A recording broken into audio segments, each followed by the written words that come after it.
Good morning, everyone, and welcome back to Mobility Matters. I'm your host, Javier Betancourt, Executive Director of the Citizens Independent Transportation Trust, or CITT. We're the agency of Miami-Dade County charged with overseeing your half-penny sales tax for transportation. And we are being broadcast live out of Community Newspaper Studios here in South Miami. And we want to thank them for their ongoing partnership in producing this program. I have a very special guest today, and I say that about all my guests, but this one is absolutely special because we have been working together in many different capacities over the years, and she's absolutely brilliant, and she's landed with a really great organization that I love to talk about and feature. So with that long introduction, let me actually welcome Patrice Gillespie Smith to the program. Patrice is the President and Chief Operating Officer of Friends of the Underline. Patrice, welcome. Thank you, Javier. Good morning to you. Good morning. And again, Patrice, you're one of those folks I've known for a number of years. I mean, we all swim in the same circles in this town. And you've been involved in so many great organizations and so many wonderful initiatives here in Miami. But you also have, just an amazing background doing great work in other parts of the country. So let's start off by you telling us a little bit about yourself. Where were you born? What's been your progression that led you here? And what are you doing today? Okay. That's a lot. Wow. But sure. So born in Ohio, but have worked throughout the country in trying to create safe and green and livable communities. So I've been very fortunate, worked in Seattle with the Seattle Department of Transportation, an incredibly innovative organization to put together multimodal networks to really focus on pedestrian and bike safety. And then I moved here to Miami 12 years ago, worked for the private sector for a while for an organization I think you are now involved with, Urban Health Solutions. Yes. And we created the Complete Streets Guidelines in Broward. And then I started working for Miami-Dade County and did something very similar there as the lead for Neat Streets Miami. I'm sure you know it, we know it, but I don't know if everyone else knows it. Miami-Dade and Broward do not have a great history for pedestrian and bike safety.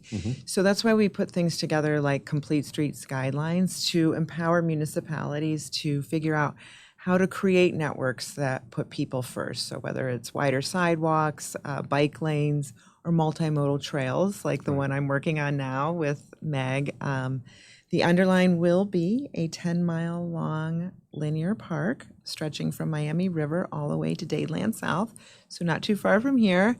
And I was just thrilled when Meg called me nearly 4 years ago asking me to get involved because it's like a convergence of all my passion points together. It's safety, it's nature, and it's community. So I've been so fortunate to be along the ride and thrilled to be here this morning. Yeah, and we've had Meg on in the past, and of course she touched on the Underline, but we didn't really go into a lot of depth because we were all over the place. So we have that opportunity to do so today. So tell us what has been accomplished on the Underline, where are we today, and what's kind of the next phase? Sure. So we opened phase one about 2.5 years ago in February 2021, right in the middle of a pandemic. That was half-mile long in Brickell, but since we've been open, we were experiencing more than 1.5 million visitors. We've been blown away by the number of people who come. And some people tell us we've actually had more dogs. We cannot validate that just yet, but we're getting cameras in soon and we'll have better data. But we've also helped launch 18 new businesses. We've helped dozens of other businesses in any of our events. We always try to feature local businesses. And we've partnered with more than 100 nonprofits in the area. And that's the most exciting piece about phase one is that we want to lift all of our organizations. We want to elevate all of Miami in the act of being a park. So as we activate, we know we can't do it alone, so we reach out to our best partners and they make it so much better. And it's really become the living room for Brickell. Exactly. In a place that's grown so much, there's really a lack of open space and park space, and you have provided that critical element, right? Yes, just this weekend alone, we have free yoga. We have dog training and a dog fashion show for Halloween. So if you want to dress up your dog, you're more than welcome to come. We have junior heat skills for kids. We really have something for everyone. Or if you just want to sit back in a garden and enjoy our butterflies, you're more than welcome. Yeah. So that's phase one, and phase one takes you to about where, and then what's going on with phase two? So that takes you to Coral Way, Okay. and phase two takes you from Coral Way to Southwest 19th, about 2.5 miles. That's going to be opening at the end of this year or early next year, but very soon. We're very excited about that because we'll almost be to 3 miles then. Right. And then phase three, you were there for the groundbreaking. We did have a groundbreaking earlier this month, and we will be beginning construction in earnest later this in October. So we have some public meetings October 10th and 11th to talk about trees and talk about what construction is going to look like. And then you'll start seeing real construction by the end of the year. So, a lot of mobilization, but not the heavy equipment. If people are interested in participating at those workshops, how can they do so? Please visit our social media at the Underline MIA, and you'll find out all the information there. Okay, and there's both in-person and virtual possibilities, right? Or- No, it's all not in this one? person, Okay. but we are taping it, so anyone who misses it Right. can get it on our website afterward.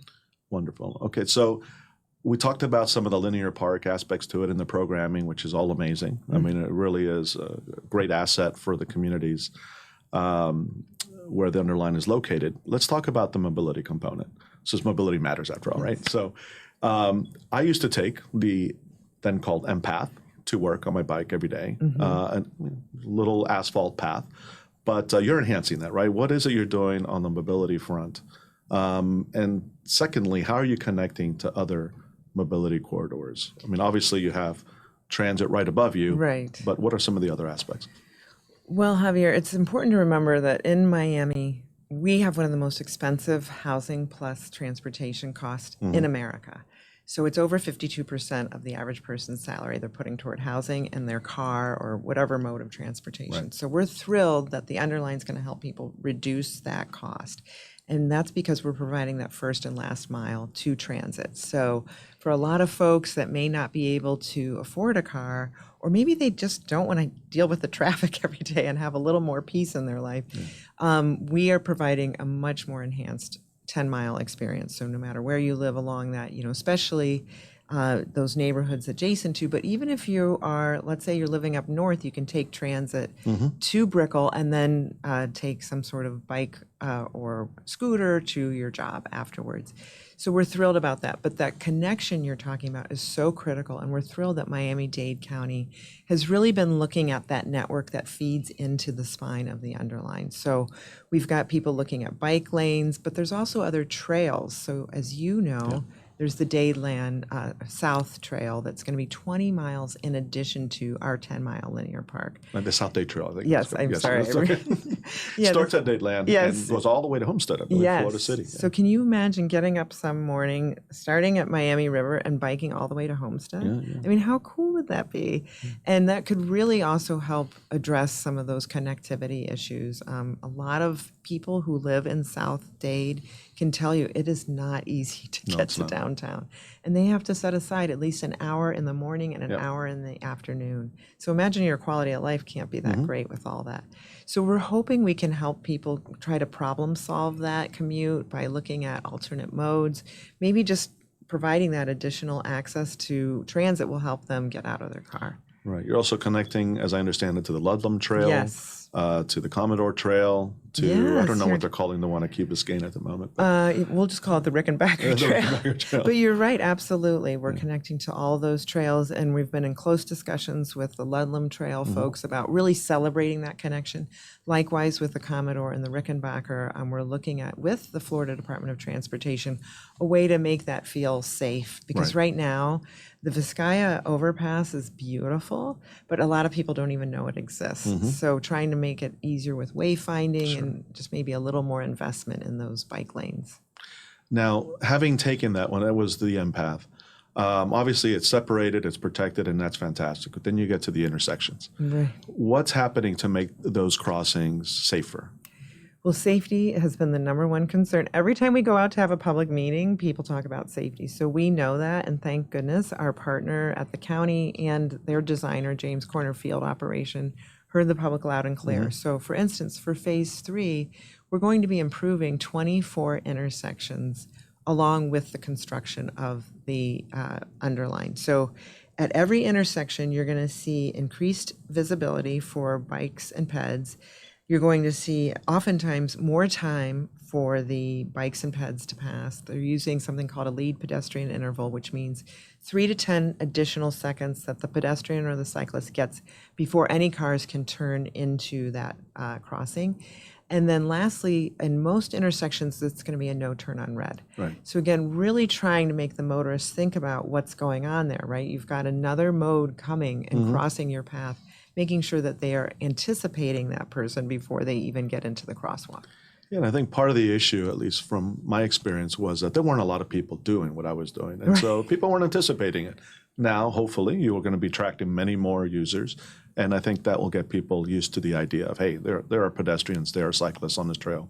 At any given point, I need to watch out for them, right? Absolutely. There's safety in numbers and safety in activation. I mean, we've seen it in Brickell. The number of people crossing is incredible. So even, the buses are anticipating people crossing at the crosswalk. The motorists are, but, it also helps to have a signal. So we are putting those signals in place where they're needed. Okay. Now, one thing is to build. The other thing is to operate and maintain, right? And that's, people forget that component. And in fact, I would say in Miami-Dade County, we haven't always done a great job on that side of it, right? Sometimes we'll build something. I think of the fountain at Bayfront Park, and then we forget, to invest in its ongoing operation and maintenance. Yes. So I know that that's not going to happen here, because I think Friends of the Underline has taken great care to think about that aspect of it. So tell us what's happening to ensure that this is properly operated and maintained in perpetuity. Well, great question. And it's a question that people forget to ask, but it's a question that's on my mind every day. I'm sure. So first off, I want to celebrate that Meg, started this vision 10 years ago. And lo and behold, because of her partnership with the county, because of this passionate group of volunteers, because of everyone who believed in it, we raised $140 million in state, huge. municipal, federal funds, and private donations. So yay, but you're right. Yeah. You can't just sit back and celebrate that $140 million has been secured. You have to be thinking about how do we keep that in a beautiful condition that everybody wants to visit every day. Right. And it is an uphill battle, but thankfully our partners at the county have been working with us, and they've talked to us about at least funding the next 2 years really substantially. So they're providing probably 2/3 of the funding for our O&M for the next 2 years. But the goal is to really diversify that funding source. So they've challenged us, and they're right. We need to be looking at our municipal partners. We need to be looking at more innovative ways to generate revenue, which may mean changing a few of the county policies that prohibit certain kinds of recognition to our donors. Mm-hmm.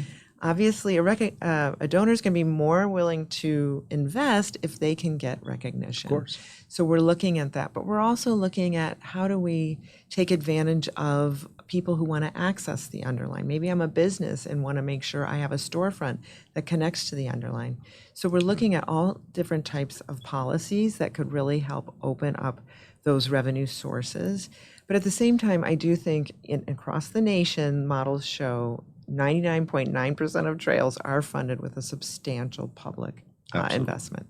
So we do hope that will continue, but we need to figure that out because we want it to be dedicated versus trying every year scrambling, trying to look at, well, where can we get it from this year? That's just not sustainable. Yeah, and I know that one of the inspirations for the Underline was the High Line in New York and how successful that's been. And if you haven't been to the High Line, folks, you got to go when you're in New York. And it's amazing, and it's able to draw on a lot of private sector support. Yes. But listen, it's New York, right? And New York is in a world unto itself. Yes. In terms of what you can get from philanthropists and even the businesses that surround the High Line, all of whom have taken off as a result of the High Line, right? Exactly. So while that's a model, I don't think we can look to that as a financial model per se, right? That's an anomaly. Right. No, they have a $19 million annual operating. Even when we're built out of 10 miles, we won't be 19 million. I mean, they are really a whole nother level, and kudos to them. They have figured out an incredible formula. But we're looking at something similar, but capturing that increased value that we'll be creating. The Underline's creating a $9 billion economic impact by the time it's finished and then 30 years out. So if we can capture just a fraction of that and put it back into quality programs, we have more than 200 a year, and maintenance that makes sure that people feel very welcome, that our butterflies continue to thrive, that our trails are, pothole free, I think we can continue to create that value, decades to come. And so really it is a good ROI when you think about Absolutely. it. And that's what we're hoping people will really buy into, is understanding that, yes, I feel safer when I'm on this. We've already had people tell us, thank you so much for investing greenery in my neighborhood. In a neighborhood where constantly they're seeing a new high rise go up, they're thrilled to see that this beautiful native garden has continued to grow right next to their condo, apartment, wherever they live. So Right. we're hoping that we can really take advantage and leverage that investment, and keep it going for generations to come. And one thing I don't think we noted it, but you're separating out the pedestrian and the bicycle paths, which yeah. I have to thank you for. Because while there weren't a lot of people on the end path, when there were pedestrians, there was always this kind of awkward moment, and it's really unsafe. So it is unsafe. And that runs the entire length? It does. There's a few exceptions where, unfortunately, we just had to bring it down to a shared lane. Yeah. But I can tell you, last weekend, my husband and I were biking on Miami Beach on their boardwalk, and he flipped over his handlebars because the pedestrian did, just turned unexpectedly into our way. I slammed on my brakes, and he avoided hitting me by flipping over on his handlebars. And so we're thrilled that we have been. Okay? Yeah, he is. Thank God. I know I wouldn't be allowed. But anyway, yeah, that separation is important because there are cyclists who really like to get their workout in, right? And if you're stopping all the time, it's not the same experience. And for the pedestrians, they'll feel a lot safer. Absolutely. But in those cases, like in Brickell, for instance, we do have the separated paths, but that's incredibly difficult to enforce. Sure. And what we've come to accept And we don't always follow rules here in Miami. I'm not gonna. Yeah, well, I can tell you in Brickell they're not being followed, but there are a few purists who are like, get out of the bike lane. Yeah, that's going to be me for sure. Yeah. But I think what we're noticing is if there's a station, it's going to be difficult to say you have to stay on the pedestrian area. But once you're beyond, like a half mile beyond, or even a quarter mile outside of that station, you're going to have that bike trail just to your bike, and I think it'll be a wonderful experience.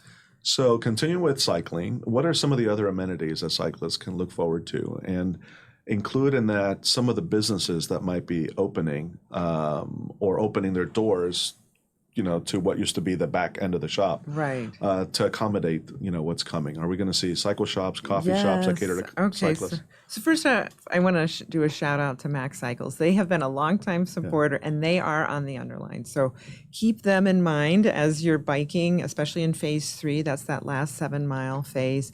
We did an assessment of existing businesses along the Underline. So like Wall's Ice Cream, those are businesses we want to open on the Underline.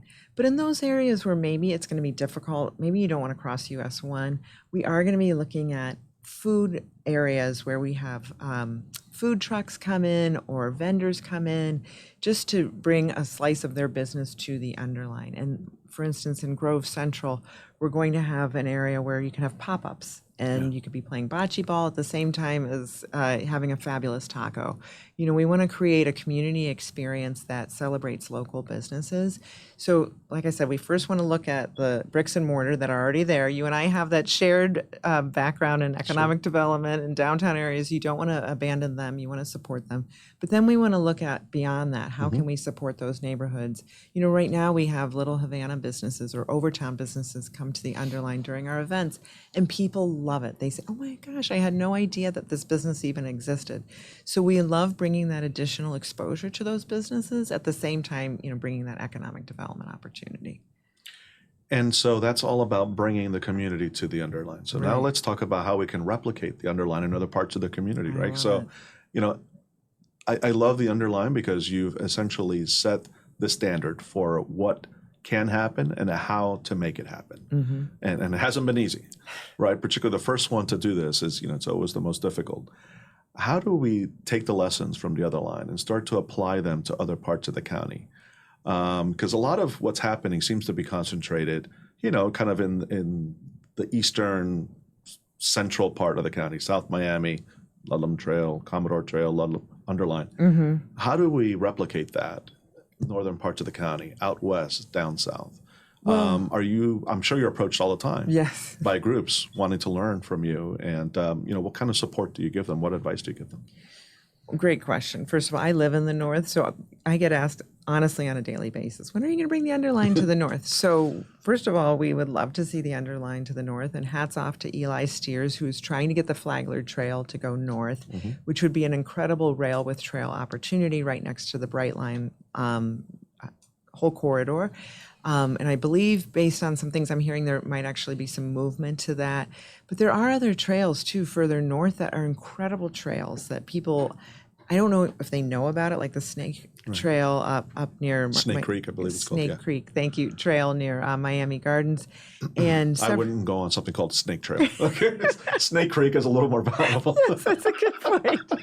Yes, I think I scared everybody out of that. But yeah, Snake Creek Trail is fabulous, but it has no trees. So when I was with Million Trees Miami, I said, let's put tons of trees there. And we're not allowed to put trees there, which is a real shame because it's near a South Florida water management district canal. And they said, trees do not mix with canals. And but those are the kinds of challenges that you see. But I think long term, to your question, Meg and our team are always available. So if there's anyone saying, how did you do that?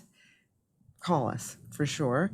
And the second thing is the good news is, because of all those battles Meg had early on, hopefully it's going to be a little bit easier. Open the doors, absolutely. Right. I mean, I think a lot of neighborhoods are saying, hey, I want that in my neighborhood. Yeah. And so things like that took Meg 2 years to get a green crosswalk now are just commonplace.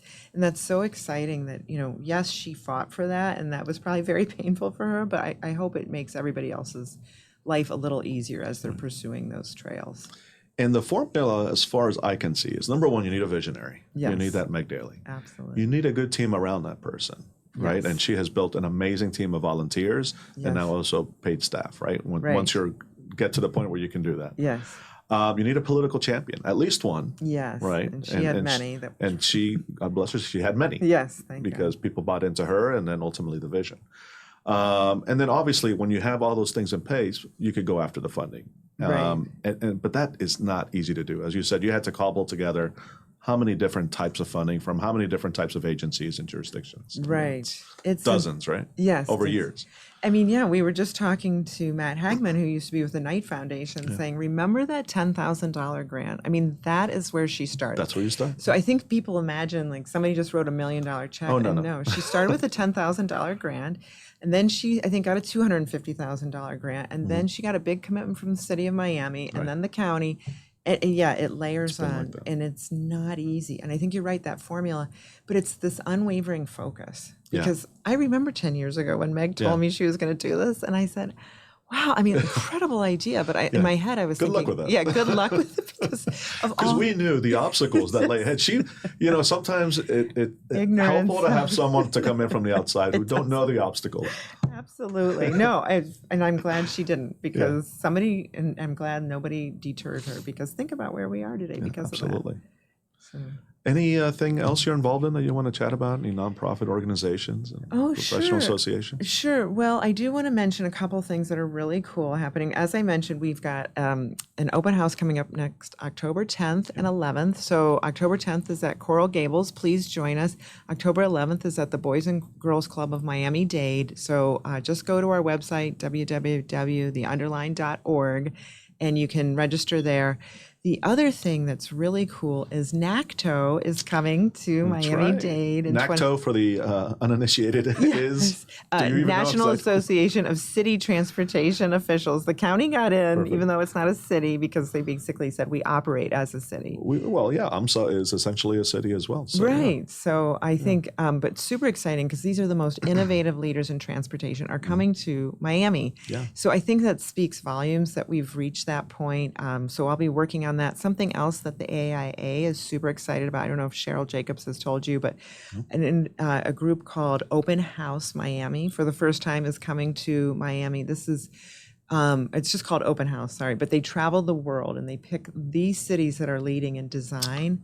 Wow. Yeah, and so Miami for the very first time is going to be on that list. And in North America, I think they only do 2 cities a year. So very honored. So Cheryl's going to be roping us in on that. And then, we're just excited that phase 2 is actually going to be open. Yeah. We are going to have a playground incredible Vizcaya Station Plaza.